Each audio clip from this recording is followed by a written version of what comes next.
Baik, salam jumpa bersama saya Muhammad Yunus. Assalamualaikum warahmatullahi wabarakatuh. Selamat pagi atau siang atau malam. Kita berjumpa kembali dalam pendidikan kewarganegaraan dengan pokok bahasan tentang pengaruh ilmu pengetahuan dan teknologi terhadap negara kesatuan Republik Indonesia. Kenapa ini menjadi penting? Karena kemajuan teknologi sangat berdampak terhadap keutuhan negara kesatuan Republik Indonesia.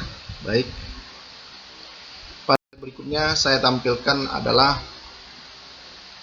beberapa jaringan perangkat teknologi informasi yang saat ini sudah berkembang ya pada dunia maya maupun dengan dunia nyata ya. Kita lihat Anda sekarang pengguna internet melalui Google, blog ya, HP,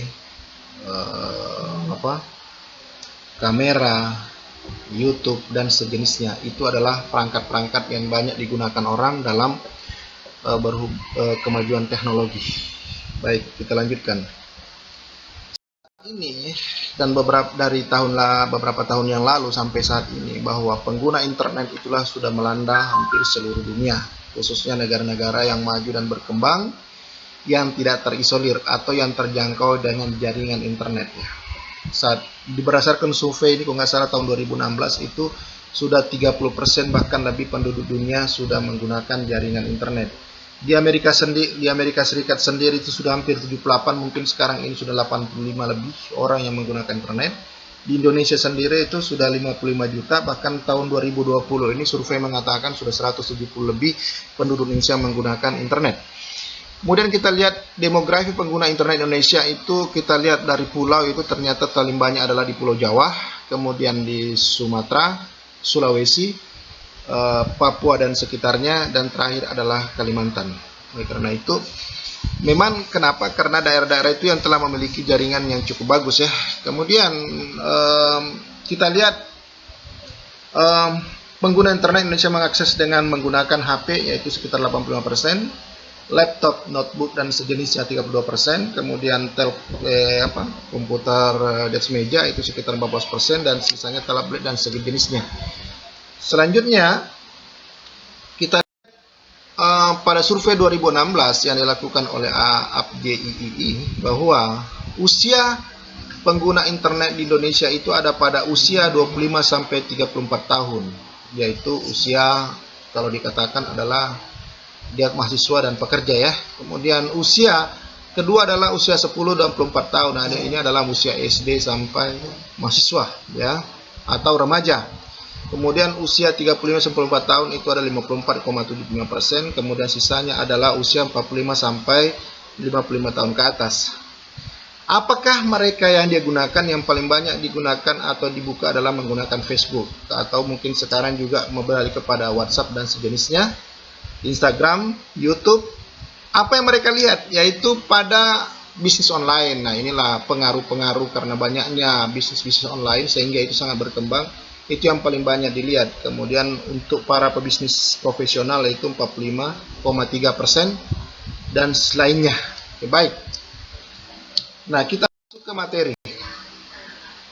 masuk ke materi bahwa kita harus sadari bahwa pengaruh positif ilmu pengetahuan pada bidang politik ya, dengan adanya jaringan internet yang begitu terang benderang di khususnya yang ada di kota, itu melahirkan adanya keterbukaan.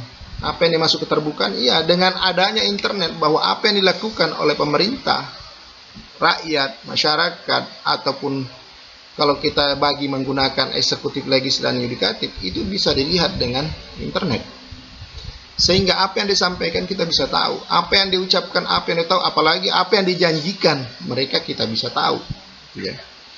Selanjutnya adanya kebebasan berdemokrasi ya, betul, dengan lahirnya kemajuan teknologi informasi, iptek ya.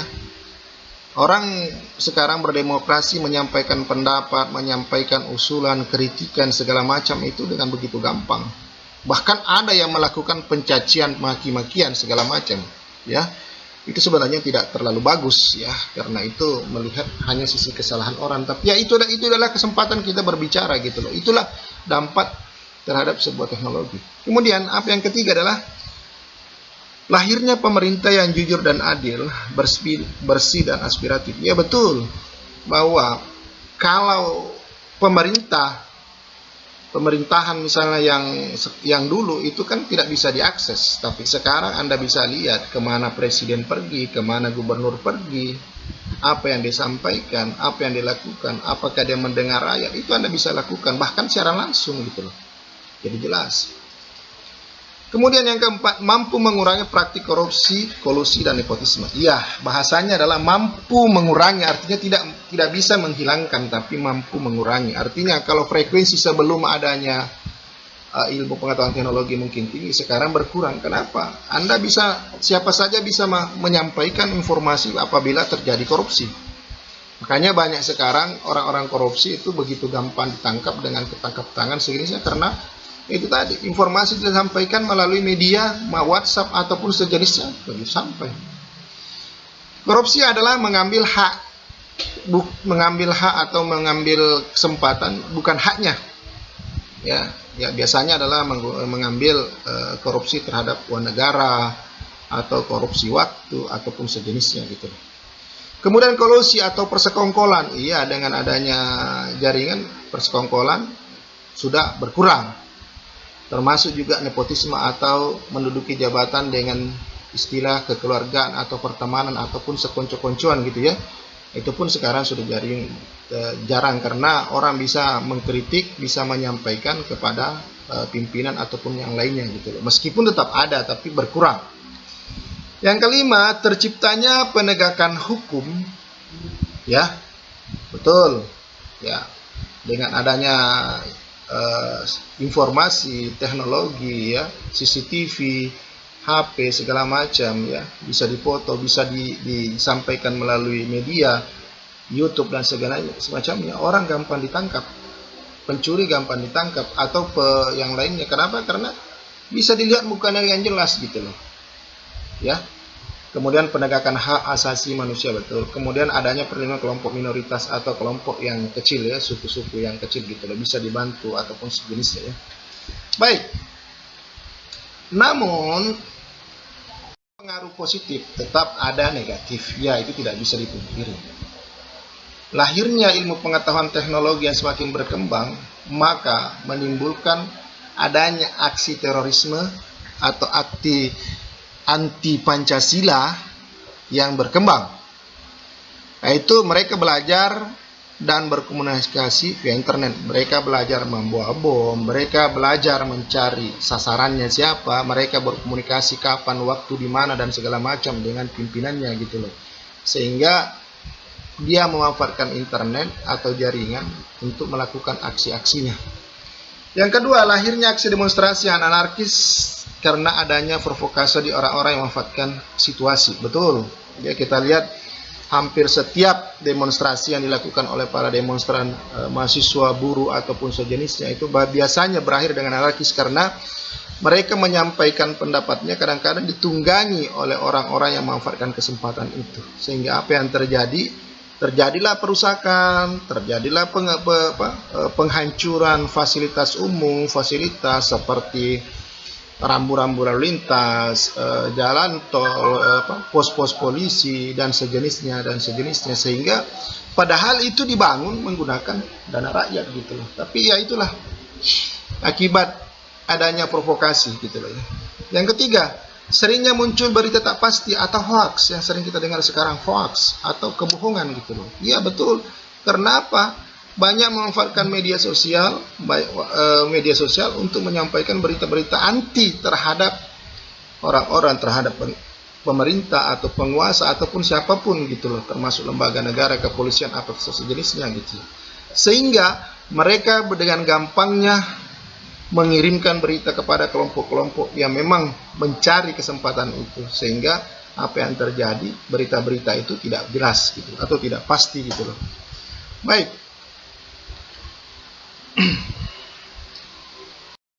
Tadi kita bicara pada bidang politik. Nah, sekarang kita beranjak kepada pengaruh positif iptek pada bidang ekonomi. Iya, betul. Ekonomi adalah nadi atau nafasnya sebuah negara atau sebuah daerah ya. Dengan adanya iptek, kemajuan iptek, maka satu, terbukanya investasi atau penanaman modal ya, baik dalam negeri maupun asing. Artinya apa? Pemerintah memberi kesempatan kepada asing, kepada orang yang punya uang atau baik itu secara korporasi atau bersama-sama untuk menanamkan modalnya di Indonesia atau di suatu daerah. Kenapa? Karena melalui itu bisa terjalin atau terbentuk sebuah pembangunan gitu.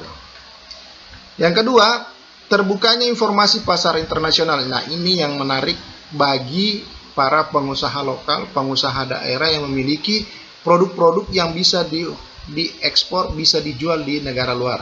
Ya, dengan seperti itu, para pengusaha bisa mengakses, bisa browsing ataupun sejenisnya melalui media untuk melihat pasar-pasar mana yang menjadi targetnya, pasar-pasar mana yang menjadi sasarannya. Kenapa? Nilai rupiah atau dolar ataupun sejenis yang lainnya itu tinggi dibanding jika dijual di negara kita sendiri. Yang ketiga, terbukanya lapangan kerja baru. Ya betul. Dengan adanya investasi yang masuk, dengan adanya penanaman modal yang masuk, pembangunan, maka terbuka lapangan kerja baru. Misalnya, sebuah perusahaan membangun pabrik, maka dia akan menggunakan tenaga kerja. Dari mana lagi kalau bukan dari Indonesia? Mungkin dia bawa dari luar negeri, orang-orangnya, tapi tidak bisa banyak, tetap berada mengambil dari orang-orang Indonesia gitu. Yang keempat, terjadinya transfer dana dan teknologi. Ya jelas, dengan adanya investasi yang masuk, maka ada transfer dana. Mereka membelanjakan uangnya di Indonesia, misalnya untuk membangun, membeli tanah, membeli besi, membeli semen, ataupun sejenisnya. Berarti ada kan perputaran uang. Kemudian dengan membangunnya adanya pabrik baru ataupun sejenisnya, maka dia akan membawa teknologi dari luar negeri gitu loh. Makanya akan adanya teknologi baru yang masuk ke Indonesia yang mungkin belum ada ataupun ada tapi tidak secanggih apa yang mereka bawa gitu loh. Nomor 5, adanya tambahan dana untuk pembangunannya. Betul, misalnya dengan adanya investasi ataupun apa, maka dia kan akan mengurus izin. Ya, pasti ada dananya. Dia akan membeli tanah yang semula mungkin harganya tidak terlalu tinggi, tapi dengan adanya perusahaan besar membeli tanah yang sekian banyak, maka dia akan terjadi perputaran uang di situ. Ada tambahan dana baik kepada pemiliknya, baik kepada negara maupun kepada daerah tersebut gitu loh ya. Selanjutnya, kita bahwa pasti ada pengaruh negatif. Betul. Ya. Dengan adanya informasi teknologi, maka Indonesia akan dibanjiri produk luar negeri dan produk dalam negeri sendiri akan tersisih. Maksudnya, kita lihat sekarang produk-produk apa yang banyak. HP yang kita pegang itu produk dari mana gitu loh. Laptop, notebook itu dari mana gitu loh. Produk-produk dapur ya dari mana kalau bukan dari negara lain yang banyak gitu ya. Termasuk, nah bagaimana dengan produk Indonesia? Produk Indonesia mulai tersisih yang tidak bisa mengikuti perkembangan gitu loh, yang tidak bisa berinovasi yang baru, maka dia akan tersisih atau tertinggalkan. Yang kedua, perusahaan raksasa akan menguasai Indonesia, sementara rakyat hanya bisa berusaha usaha menengah, kecil dan mikro. Ya itulah. Kita lihat di gambar sebelahnya, kita lihat ada bendera-bendera Jepang, Prancis, ya, Amerika Serikat, Inggris, Kanada, ya, China dan sebagainya itu membuka usaha di Indonesia, khususnya perusahaan-perusahaan besar bidang tambang ya, tambang minyak dan sejenisnya ataupun yang lainnya gitu loh. Sementara kita tidak bisa seperti itu. Kenapa? Mereka punya uang, mereka punya korporasi yang kuat, sehingga mereka bisa berinvestasi yang cukup besar Indonesia. Sementara rakyat kita hanya bisa usaha mikro, usaha kecil gitu loh. Ya pabrik kecil, perusahaan kecil dan segala macam. Kenapa? Ya kita tidak memiliki korporasi ataupun keuangan yang besar gitu. Yang ketiga, terjadinya kesenjangan sosial akibat kalah bersaing dari produk asing ya. Betul yang seperti yang saya bilang tadi, bahwa ketika kita tidak bisa berinovasi, produk Indonesia tidak bisa berinovasi, akan tersisih gitu loh. Kemudian termasuk juga tenaga kerja yang kurang pengetahuan teknologi. Nah inilah yang sering dikeluhkan ketika ada investasi masuk, banyak masyarakat di daerah itu protes. Kenapa? Kenapa dia bawa tenaga kerja dari asing? Ya memang nggak bisa, karena dari asing itu menguasai teknologinya. Nah kalau kita mau ikut bersaing dengan mereka, ya kita harus tahu teknologinya gitu. Contoh mesin apa yang dia bawa, yang belum ada di Indonesia tentu kita tidak tahu gitu. Oleh karena itu, bagaimana caranya, ya tenaga kerja harus mempelajari teknologinya gitu ya. Lanjut. Yang ketiga, pengaruh positif ilmu pengetahuan pada bidang sosial budaya, hukum, dan pertahanan keamanan. Satu, dengan mudah dapat informasi, ya artinya dengan adanya akses internet kita dapat gampang dengan informasi, gampang merubah gaya hidup atau sering disebut ya lifestyle ya, dan gampang kita melihat bagaimana tentang perubahan kesehatan, begitu juga hubungan personal ya, bisa cepat, bisa juga terkikis gitu loh ya. Kemudian bisa meningkatkan etos kerja karena kita melihat beberapa perusahaan. Bisa juga membuat kita kreativitas, berkreatif karena melihat beberapa tutorial-tutorial yang ada di beberapa informasi gitu ya. Sehingga itu bisa berpengaruh terhadap kemauan masyarakat itu sendiri. Yang kedua, penegakan hukum cepat. Ya betul, kita lihat sekarang apabila terjadi pencurian, pencopetan ataupun apa yang ada di sekitar itu CCTV dengan gampang ditangkap. Kenapa? Karena wajahnya gampang dikenali karena dilihat oleh CCTV gitu. Kemudian transparan ya, yang selama ini mungkin ada penegak hukum yang kurang transparan, tapi dengan seperti sekarang adanya HP Anda bisa kita foto, bisa apa segala macam. Makanya bentuk-bentuk pungutan liar, pungli atau yang lainnya berkurang meskipun tetap ada gitu. Apalagi bisa juga melakukan secara langsung gitu. Yang ketiga, penegak hukum, tugas penegak hukum, hakim, jaksa, polisi bekerja secara profesional. Ya kenapa? Karena bisa diakses secara langsung. Apalagi kalau siaran televisi ambil, ya udah semua rakyat bisa melihat. Ya kapan dia tidak baik, tidak atau berat sebelah, maka gampang diprotes. Oleh karena itu, mau atau tidak mau, setuju atau tidak setuju, mereka harus bersikap profesional gitu loh. Nah, apa dampak negatif dari iptek? Jelas pada bidang sosial budaya, hukum, dan hankam. Jelas. Satu, munculnya gaya hidup konsumtif masyarakat. Suka membeli made in asing ya. Belilah produk Singapura, produk Prancis ya, dengan merek-merek yang terkenal itu, produk Amerika gitu. Karena itu sifat orang Indonesia suka belanja, suka makan ya. Kemudian lahirnya individualis, orang suka menyendiri, ego, akhirnya kurang peduli kepada orang lain. Kenapa? Ya merasa dia punya, ya. Kemudian hilangnya sifat kegotong royongan, betul. Inilah yang dampak negatifnya, yang mengikis. Dulunya gotong royong itu adalah budaya Indonesia, sekarang jarang sudah ditemukan di kota, kecuali di desa-desa tertentu ya.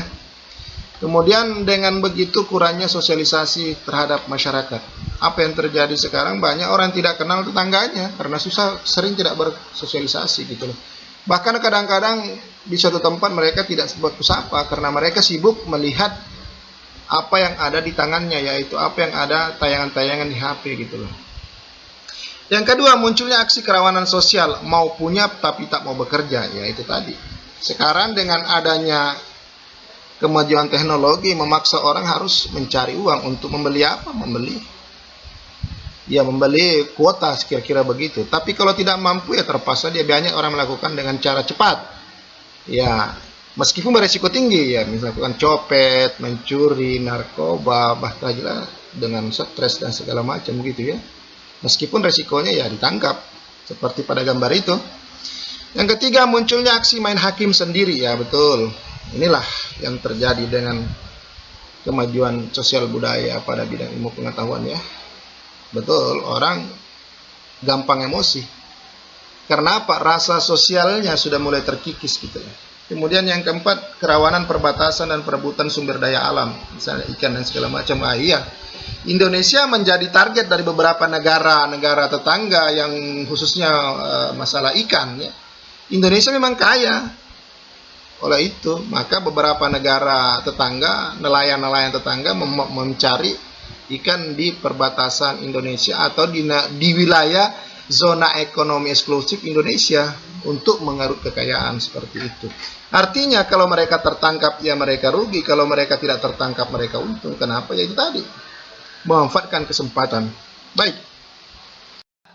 Bagaimana kita bersikap terhadap ilmu pengetahuan teknologi? Ya satu, terus belajar memanfaatkan ilmu pengetahuan untuk skill. Belajar, manfaatkanlah tutorial, YouTube, belajar segala macam itu untuk kesempatan. Yang kedua, tingkatkan kreativitas, perbaiki kualitas. Betul, dengan adanya jaringan, dengan jaring segala macam, ya tetap kita harus tingkatkan berkreativitas. Karena kalau tidak, kita akan terkikis, kita akan tertinggal oleh produk-produk luar. Yang kedua, dan selanjutnya, cintai produk dalam negeri. Ya, siapa lagi kalau bukan kita ya. Tetap optimis, meraih ataupun menggapai masa depan. Yang ketiga, perbaiki dan tegakkan hukum adil dan bijaksana, khususnya para eksekutif, legislatif, dan yudikatif ya. Jadilah contoh yang baik terhadap masyarakat, jadilah contoh yang benar terhadap masyarakat, jadilah contoh panutan bagi masyarakat, karena Anda dipilih bukan di lotre ya, tapi Anda diharapkan memberikan nilai kontribusi kepada rakyat gitu. Yang keempat, hargai perbedaan, bangkitkan sifat gotong royong. Ya betul ya. Perbedaan melahirkan sebuah kesempurnaan, tapi kalau perbedaan diabaikan melahirkan kebencanaan. Tapi marilah kita bahwa dengan perbedaan itu kita bisa menjadi baik, bisa menjadi indah gitu loh. Ibarat pelangi, perbedaan itulah yang membuat dia sangat terkenal. Oleh karena itu, mari kita hargai perbedaan itu. Dan terakhir, saya ucapkan terima kasih, semoga bermanfaat dan bisa diterima dan digunakan sebagaimana mestinya. Wassalamualaikum warahmatullahi wabarakatuh.